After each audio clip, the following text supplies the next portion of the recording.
April 1945. Across the Pacific, the island of Okinawa burned under unrelenting fire. 70,000 Japanese soldiers and over 100,000 civilians had died, and for the American High Command, the lesson was unmistakable.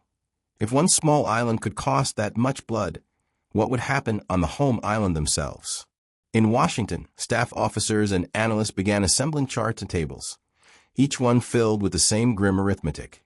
Casualty projections, tonnage estimates, and supply calculations that all pointed toward a single horrifying truth. Invading Japan could consume an entire generation. Yet the plan, known as Operation Downfall, was already in motion.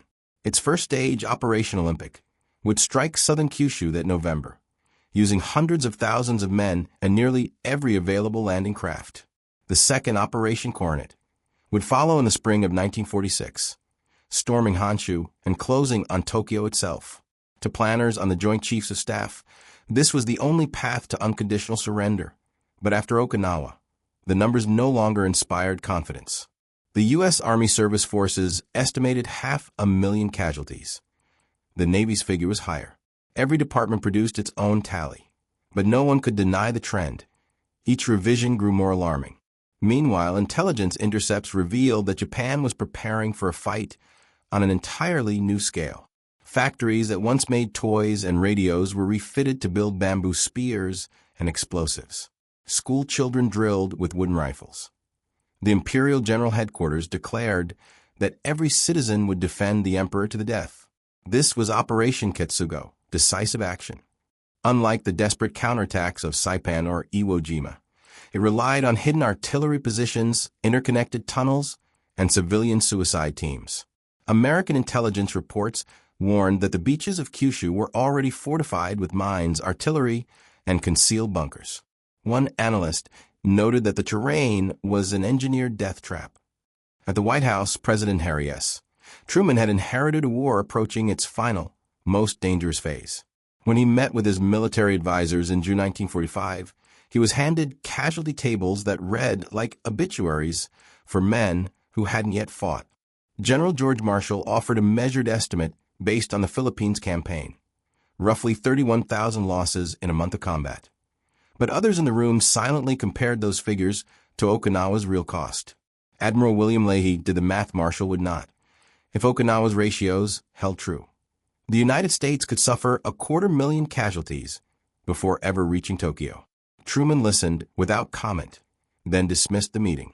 Later that day, he told his diary only one sentence: "It will be the hardest decision of my life." As summer approached, that decision would tighten around him like a vice.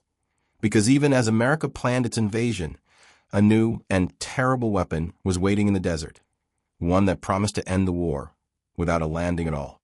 What exactly forced Truman to choose that path? And what event finally made the bomb seem not just an option, but an absolute necessity? By early July 1945, the full scale of Japan's preparations reached Washington through decrypted intercepts and aerial reconnaissance. The images were sobering.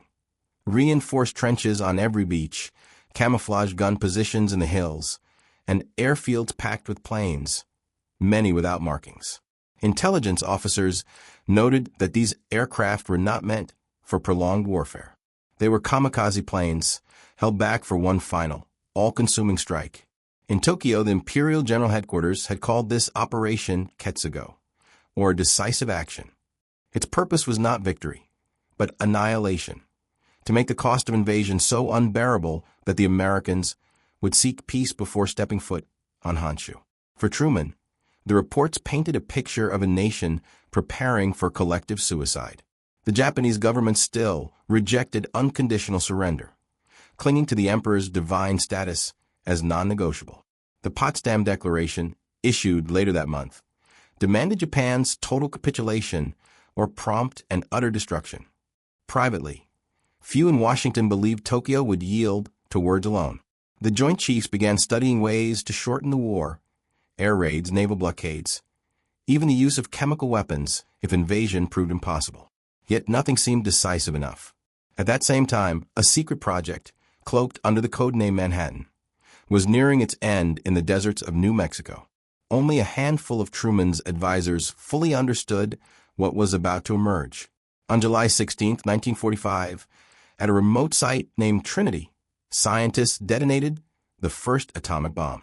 The flash turned the desert night into day, and the shockwave was felt miles away. Observers described the cloud rising like a living thing, a column of fire crowned by dust and flame. When word reached Washington, it was accompanied by a message from General Leslie Groves. Results satisfactory. Truman, attending the Potsdam Conference in Germany, received the coded report while negotiating with Stalin and Churchill. His demeanor changed almost instantly. Secretary of War Henry Stimson later recalled that the president seemed suddenly lighter, almost confident, as if a crushing burden had shifted. But in truth, the test had only deepened the moral dilemma. The weapon promised to end the war without an invasion, yet its destructive power was beyond imagination. Estimates suggested that a single bomb could erase an entire city, tens of thousands of lives in an instant. Truman confided to his aides that he hoped the mere threat of such force would compel Japan to surrender. Still, intelligence analysts warned that Ketsugo's mobilization was accelerating, and the emperor's ministers remained defiant. The clock was ticking. Within weeks, American troops would begin loading transports for Kyushu, unless something or someone made the war end first. Then came the event that changed everything, a moment of devastation that made Truman's choice inevitable that I end the final days of July 1945. As the Allies finalized invasion timetables, U.S. Navy Task Force 38 began an unrelenting bombardment of Japan's coastal industries. Battleships like the USS South Dakota and USS Iowa fired thousands of shells into the ironworks and shipyards of Kamaishi, Hitachi, and Murora. The raids were designed to provoke Japan into responding, to lure its remaining air power into the open where it could be destroyed before the invasion began. Admirals expected swarms of kamikazes to rise in retaliation. Yet, to their confusion, the skies remained empty. What they didn't know was that Tokyo had issued an extraordinary order. Not one aircraft was to be wasted. Every remaining pilot, every drop of aviation fuel, was being hoarded for the coming invasion. The Japanese were saving their strength for Kyushu, where an estimated 10,000 kamikazes awaited in hidden mountain airfields. To American analysts, the silence was unnerving. It meant that the enemy's defenses were intact and waiting. Reports from intercepted radio traffic confirmed that Japanese divisions were massing in southern Kyushu, nearly 400,000 men, including boys as young as 16 and veterans in their 60s. The landscape itself was becoming a weapon. Engineers flooded valleys, mined roads, and converted caves into firing nests. The plan was not to repel the Americans, but to bury them. Within the Pentagon, the numbers no longer looked like strategy. They looked like slaughter. The Army projected 500,000 U.S. casualties. The Navy warned of 1 million once-diseased suicide attacks, and civilian resistance were considered. General Marshall, bound by duty, continued to advocate invasion. Admiral Leahy called it madness. Truman, trapped between military necessity and moral horror, began to retreat inward. His advisors noticed he spoke less and read casualty reports alone at night. He told his secretary that every decision felt like the weight of all mothers on earth. Then on August 6, 1945, news arrived that no one could have fully prepared for. A single B-29 bomber Enola Gay, commanded by Colonel Paul Tibbets, had released an experimental weapon over the city of Hiroshima. Within seconds, the heart of the city vanished. Entire neighborhoods burned in temperatures hotter than the sun. Tens of thousands died instantly. Tens of thousands more were left screaming in silence, blinded and burned. U.S. reconnaissance photographs showed a gray scar where Metropolis had stood. Scientists had predicted destructive force. None had imagined annihilation on that scale. When the photographs reached Truman's desk, he stared at them without speaking. The weapon had done exactly what it was designed to do, and more than anyone had expected. But even as he absorbed the magnitude of it, Japan's leaders refused to surrender. Ketsugo was still in motion. 3 days later, the United States would drop another bomb, and the real shock would not be in Japan's defeat, but in what it revealed about humanity itself. That on August 9, 1945, before the world had even begun to comprehend Hiroshima, a second B-29 boxcar took off from Tinian Island carrying a plutonium bomb codenamed Fat Man. The intended target was Kokura, but heavy cloud cover forced a diversion. The crew turned toward Nagasaki, an industrial city hemmed in by mountains and filled with shipyards, arms factories, and tens of thousands of civilians who believed they were safe. At 11:02 a.m., the bomb detonated at 1,650 feet above the Urakami Valley. In less than 2 seconds, the blast leveled everything within 2 kilometers. The valley became a crater of ash and twisted steel. Nearly 40,000 people perished instantly. Thousands more would die in the days and weeks that followed. Back in Washington, the second strike was met with both relief and unease. Some military officials believed it had been unnecessary. Others insisted it proved America's resolve. But for Truman, the message was simple. The invasion was no longer needed. His diary entry that night was brief. "We have used it twice now. Let there be no more." Yet at that same moment, the Japanese cabinet was paralyzed by indecision.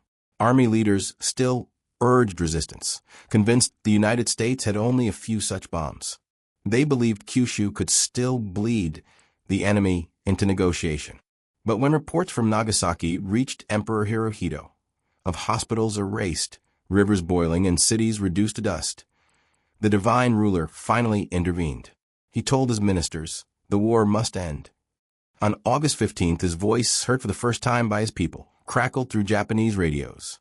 In measured tones, he spoke of a new and most cruel bomb that threatened the very survival of the Japanese nation. He never used the word surrender, but his meaning was unmistakable. Across Asia and the Pacific, the guns fell silent. Operation Olympic was canceled before its first wave ever left port.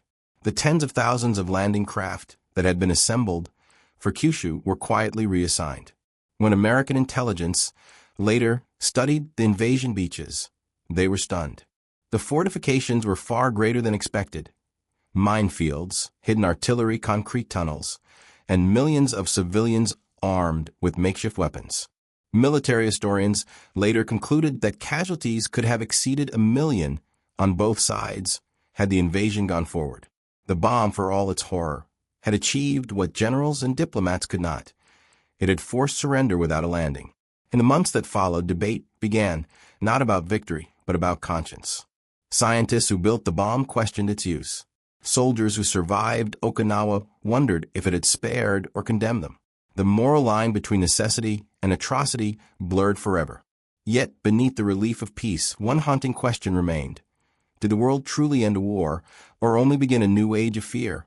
In the months that followed Japan's surrender, the world tried to celebrate peace, but for many it felt hollow. Soldiers returning home carried victory medals but spoke little of the final act that had ended the war. The photographs from Hiroshima and Nagasaki soon spread across newspapers.